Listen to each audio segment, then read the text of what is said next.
A million years from now, there may be no single human face. One descendant of ours may be born beneath Earth's blue sky. Another may open their eyes under the red light of Mars.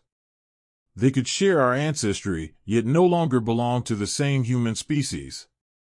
That sounds like science fiction, but consider the scale of time. Homo sapiens has existed for roughly 300,000 years. A million years is more than 3 times the entire history of our species. Go back that far, and there were no modern humans at all. Several human relatives walked the earth, each shaped by a different combination of climate, isolation, chance, and survival. So predicting one precise future face would be dishonest. Evolution does not work toward a final design. It has no plan, and it does not automatically produce larger brains, weaker bodies, or more intelligent creatures. It simply changes populations whenever inherited traits affect who survives and has children. The future human will therefore depend less on time itself than on where people live, how isolated they become, and how much control they gain over their own biology. The first important fact is that human evolution has not stopped. In only the last several thousand years, some populations evolved the ability to digest milk as adults. Others developed genetic adaptations to thin air at high altitude. Our immune systems, metabolism, skin pigmentation, and resistance to disease still carry evidence of relatively recent natural selection. Modern medicine and technology have changed those pressures, but they have not removed them. Glasses allow poor eyesight to persist. Surgery can repair conditions that once reduced survival. Global travel also mixes populations that were previously separated. These forces may reduce some local differences, while cities, new diets, diseases, pollution, heat, and changing patterns of reproduction create entirely new pressures. If humanity remains mostly on Earth, our basic body plan may stay surprisingly familiar. 2 arms, 2 legs, forward-facing eyes, and hands capable of fine movement are all deeply embedded in our anatomy. A million years could change our average height, build, pigmentation, metabolism, immune response, and even the timing of growth and aging. But evolution normally modifies existing structures. It does not redesign the body from nothing. Climate could influence those changes, although technology complicates every prediction. In hotter regions, bodies that release heat efficiently might offer an advantage. In colder environments, compact bodies may conserve it. Yet clothing, air conditioning, architecture, and migration can weaken those pressures. The people of the future might adapt by changing their environment faster than their environment can change them. That changes the moment humans leave Earth. Mars has about 38% of Earth's surface gravity. We have no evidence showing what an entire human life, beginning before birth, would look like under that pull. Astronauts in microgravity lose muscle and bone unless they exercise intensively, and NASA has measured substantial changes throughout the body during long missions. But microgravity is not Martian gravity, and months in orbit cannot tell us what generations on Mars would become. A Mars-born population might initially need exercise machines, medication, rotating habitats, or artificial gravity simply to remain healthy. If those protections were incomplete, natural selection could favor bodies that develop successfully with less mechanical load. Lighter skeletons, altered muscles, and different cardiovascular systems are plausible possibilities. Taller, more slender Martians are often imagined, but that remains speculation, not a scientific prediction. Radiation may be an even stronger pressure. Earth is protected by a dense atmosphere and a global magnetic field.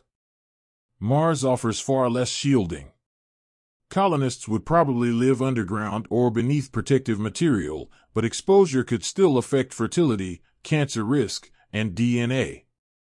Over many generations, survival might favor better cellular repair or other protective traits. Long before nature produced them, however, engineers might attempt to create them. This is where the prediction becomes stranger. The most powerful force shaping future humans may not be natural selection. It may be deliberate selection. Scientists can already edit DNA, but changing an adult patient is very different from altering embryos in a way that passes to future generations. Heritable genome editing remains unsafe, ethically disputed, and tightly restricted. Complex traits such as intelligence, height, personality, and longevity are controlled by many genes interacting with the environment. There is no simple switch that creates a stronger or smarter human. But 1 million years is an almost unimaginable technological window. If precise and safe editing ever becomes possible, early changes would probably target serious inherited diseases. Later societies might consider protection from radiation, stronger bones, slower aging, altered metabolism, or tolerance of low oxygen. Each decision could become part of the genome of every generation that followed. At that point, human evolution would no longer be entirely blind. Different colonies might choose different biological solutions. One could preserve the unmodified human body. Another could redesign it for low gravity. A third might replace vulnerable organs with synthetic systems instead of editing genes. Their descendants would not simply inherit different environments. They would inherit different definitions of what a human body should be. Cybernetic modification adds another layer, but it must be described carefully. A neural implant is not biological evolution because it is not inherited through DNA. Neither is an artificial eye or mechanical limb. Yet technology can still redirect evolution. If implants change communication, work, attraction, status, or reproduction, they can influence which biological traits spread. Culture and genes have interacted before. Future technology could make that interaction far more powerful. The largest transformation would require isolation. As long as people from Earth and Mars regularly have children together, genes continue to flow between the populations. Differences may grow, but both remain part of one connected species. If travel becomes rare, dangerous, politically forbidden, or physically impossible, that connection could break. Separated populations accumulate mutations. Natural selection pushes them toward local conditions, while genetic drift changes them through chance. Given enough generations, their bodies, chromosomes, and reproductive biology could diverge so far that they could no longer produce fertile offspring together. There is no universal clock that tells us when this would happen. 1 million years could be sufficient, especially with strong environmental pressures or deliberate genetic engineering, but the result is not guaranteed. The most scientifically defensible picture of humanity in 1 million years is therefore not a single pale figure with a huge head and enormous black eyes. It is a branching family tree.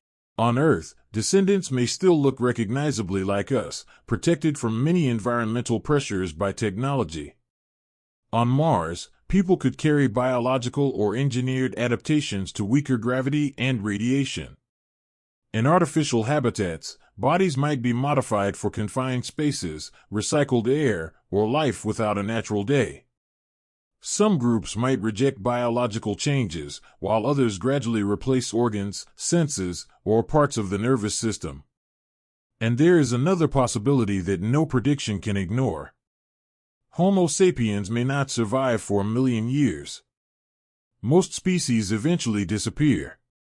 Extinction, catastrophe, competition, or transformation into descendant species could erase our current form long before that date.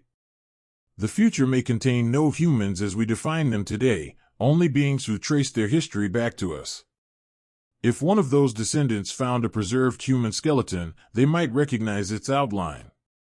The hands would resemble theirs. The teeth and joints would reveal familiar weaknesses. DNA would prove an ancient connection. But the person reconstructed from those bones might seem as distant to them as an earlier human relative seems to us. The question is not simply what humans will look like in 1 million years. It is whether the word human will still describe one kind of being.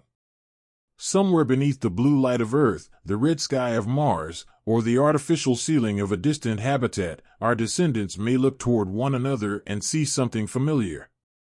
Not the same face. The same beginning.